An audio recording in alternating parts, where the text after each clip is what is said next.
Mon chum et moi, on a adopté via la banque mixte de la DPJ. On pensait pas qu'en 2 semaines, on aurait un appel pour nous dire qu'on avait des jumeaux. 2 semaines pour tout acheter, je peux vous dire que la carte de crédit s'est bien fait aller.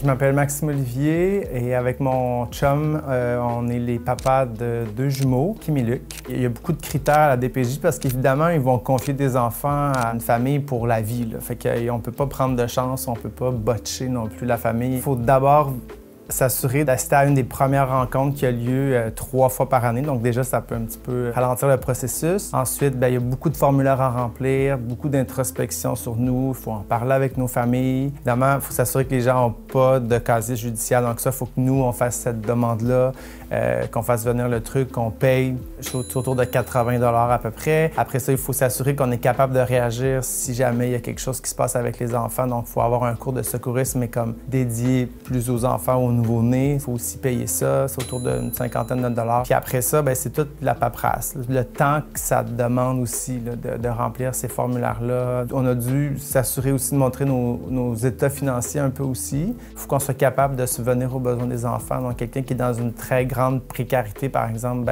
on lui demanderait de prendre le temps de se réorganiser financièrement pour s'occuper des enfants. Professionnellement, ça prend des employeurs qui sont au courant, évidemment, là, parce que ça peut devenir un petit peu tricky là, de demander des demi-journées ici et là. Puis après aussi, c'est beaucoup de temps. Là. Une fois qu'on a eu les enfants, il a fallu évidemment prendre le congé de parentalité. Évidemment, nous, on n'avait pas un congé de maternité, ce qui est tout à fait normal parce qu'on n'a pas accouché. Sauf que ça fait qu'on a moins de semaines de disponibles pour nous. Donc, il a fallu que nous, on gruge un tout petit peu là, sur ces journées-là et qu'on prenne à nos frais une couple de semaines. En fait, ça, c'est mon chum à moi qui a, lui, pris le plus long congé. Une des grosses dépenses qu'on a eues, c'est d'acheter une voiture. Parce que souvent, les madames de la DPJ nous disaient « Est-ce que vous avez une voiture? Est-ce que vous avez une grosse voiture? » Puis nous, on n'en avait pas du tout. C'est le pire cauchemar de mon chum d'avoir une voiture à Montréal. Il n'en voulait pas du tout. Mais finalement, on se laisse emporter par les émotions et on a succombé et on a acheté une minivan qui nous a coûté autour de 60 000 $. C'était vraiment too much là, pour des gens qui ne voulaient pas d'auto. Nous, on avait un beau condo sur 2 étages, on était super bien, on était comme « Ah, tu sais, ça va être correct ». Puis évidemment, ce qu'on avait comme condo, ça ne fonctionnait pas. Ils ont quand même des critères assez stricts. Il faut que chaque enfant,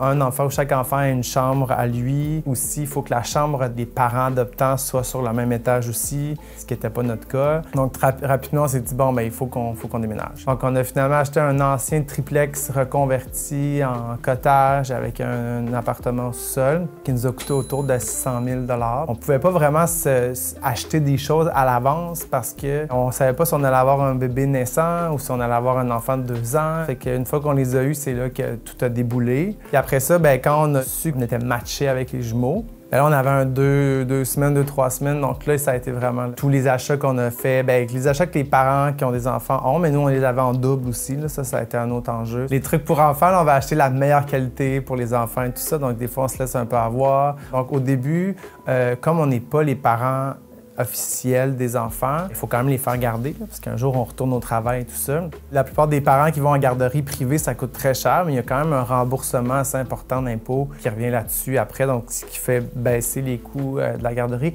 Mais nous, on n'y avait pas le droit, évidemment, parce que ces enfants-là n'étaient pas les nôtres officiellement. Donc les 2 premières années en garderie privée, c'est 24 000 $ à peu près par enfant. Là. Fait que faut avoir les reins quand même solides là, au début. Pour des parents qui auraient envie d'adopter via la banque mixte, en fait, l'aspect financier, c'est pas l'aspect principal. Il faut être certain d'avoir, comme n'importe quel parent, être assez solide financièrement pour pouvoir élever des enfants jusqu'à au moins 18 ans. Et en plus, la DPJ va aider au début quand même financièrement à s'organiser et à trouver le temps. Je pense que l'aspect principal, c'est vraiment de pouvoir donner la chance à des enfants qui existent déjà, qui sont déjà nés, d'avoir une bonne famille, une nouvelle famille avec eux.